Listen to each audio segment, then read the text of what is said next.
One day, a man named Bong Su was having a nightmare. In his dream, he saw a female ghost appear in a culvert. Waking up from the dream, he immediately went to the bathroom. Unfortunately, he saw something very unusual and frightening, a hand coming out of the toilet.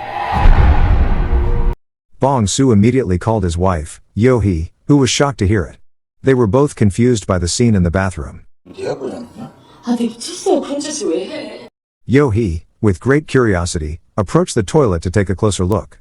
However, when the finger suddenly moved, Yo-hee was shocked beyond belief, and in an instant, she was unconscious.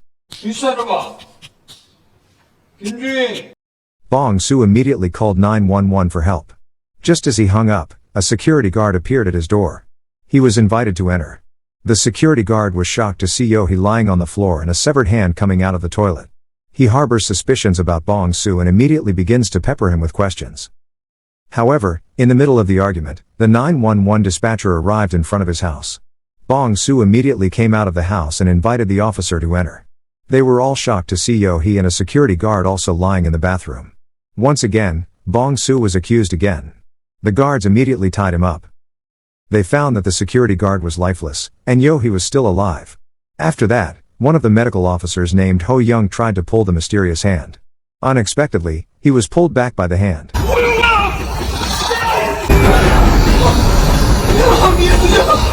His other friends tried to help him, but unfortunately, they all bounced away.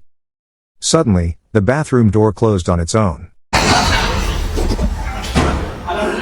After that, the hand began to extend and strangle one of the officers named Min Hyuk.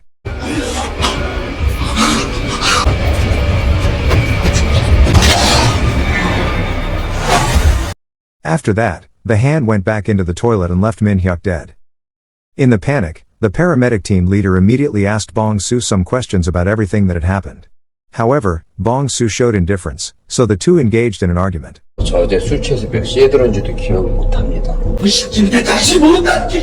Realizing that the debate is futile, the paramedic team leader finally stops it and asks Bong Su to open the door so they can all get out.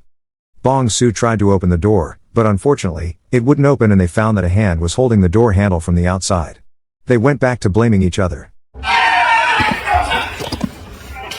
After that, Bong Su chose to sit alone in the corner. Meanwhile, the paramedic team leader tries to call for help, but unfortunately, no signal is detected on his cell phone. Bong Su then sneers at him, saying that he'll try to call for help himself. Unfortunately, his cell phone also had no signal, and to make matters worse, it fell and broke. It wasn't long before Ho Young, who was trying to pull the hand out, felt something strange with his hand. The paramedic team leader tried to remove the glove, but it was too difficult to remove and caused Ho Young's hand to bleed profusely. He stopped removing it and asked Ho Young to hold on until they could find a way out. Yo-hee was moved to a corner, and they all tried to find a solution. The captain of the paramedic team asked for Bong Su's cell phone and threw it into the toilet. Unexpectedly, the hand reappeared holding Bong Su's cell phone. Then, the hand threw the cell phone back until the cell phone stuck in the door leaf. Everything that had happened seemed very strange and absurd. Then, the paramedic captain suddenly remembered a past incident that happened near Bong Su's apartment. In the past, they had been assigned to inspect a culvert, but inside the culvert, they found a girl lying dead. To make matters worse, one of her hands was missing. So, he thought it might have belonged to her. Unbeknownst to them, the security guard's hand had become strange and could also move on its own. On top of that, Ho Young's condition weakened and he complained that his hand hurt a lot. Later, he vomited blood and died. The head of the paramedic team tried to perform first aid, but his efforts failed. Seeing that the security guard's hand kept moving, the captain of the paramedic team ordered Bong Su to prepare anything that they could use as a weapon. The paramedic team leader then tried pouring a liquid into the hand, and it turned out that the potion was slightly useful. Next step, he told Bong Su to wake up his wife because he thought that Yo-hee had been unconscious for too long and it could be dangerous for her. While Bong Su was busy explaining everything that had happened to his wife, the captain of the paramedic team was seen mixing a liquid which he then gave to Bong Su. The paramedic team captain ordered Bong Su to spray the liquid into the security guard's hand. One problem was not finished. A new problem came when the hand of Min Hyuk's corpse also suddenly changed. As a result, the paramedic team leader ordered Bong Su to shoot the liquid into Min Hyuk's hand as well. Not yet finished with everything, suddenly Ho Young woke up and bit his team captain's leg. Seeing this, Bong-soo tried to release the bite by spraying the liquid he was holding on Ho-young's hand. Ho-young's bite left a mark that looked strange. Instead of thinking about the bite mark, they all started to rethink how to get out of there. Bong-soo came up with the idea of blowing up his cell phone battery that was stuck in the door leaf.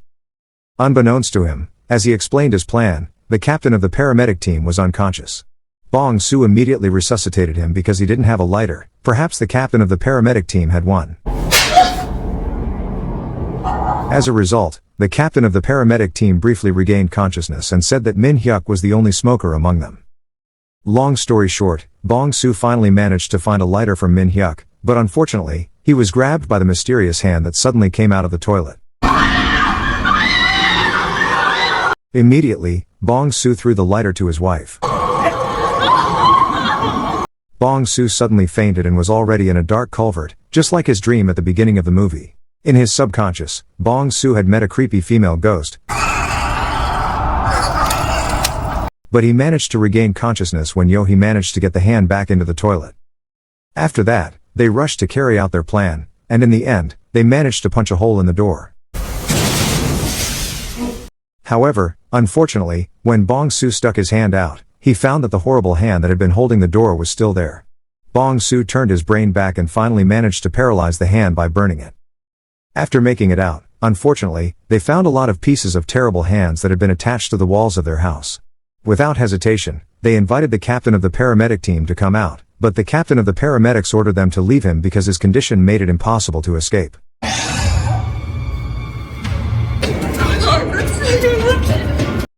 Bong-soo and Yo-hee managed to break through the line of hands. At first, they felt very overwhelmed.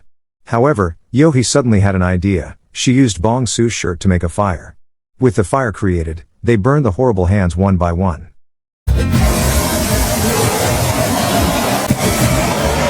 Just as they were about to make it out, Yo-hee fell and complained of pain in her stomach. Without hesitation, Bong-soo carried her across the line of horrible hands. I don't know what happened after that, but when he woke up, he was already in the hospital. From a nurse, Bong-soo learned that his wife, Yo-hee, was fine and was being treated in another room. In addition, the nurse also told him that the baby in her womb was also fine. Hearing that, Bong-soo was shocked because he knew that his wife was not pregnant. Plus, the nurse said that his wife was about to give birth. And sure enough, Bong-soo's worries were finally proven right. Suddenly, there was a baby sound from another room, and from there, a horrible hand appeared. Seeing this, Bong-soo realizes that their problems have not been completely solved. And the movie ends. Make sure to subscribe and don't forget to turn on notifications so you can watch more videos like this. Thank you for watching and see you next time.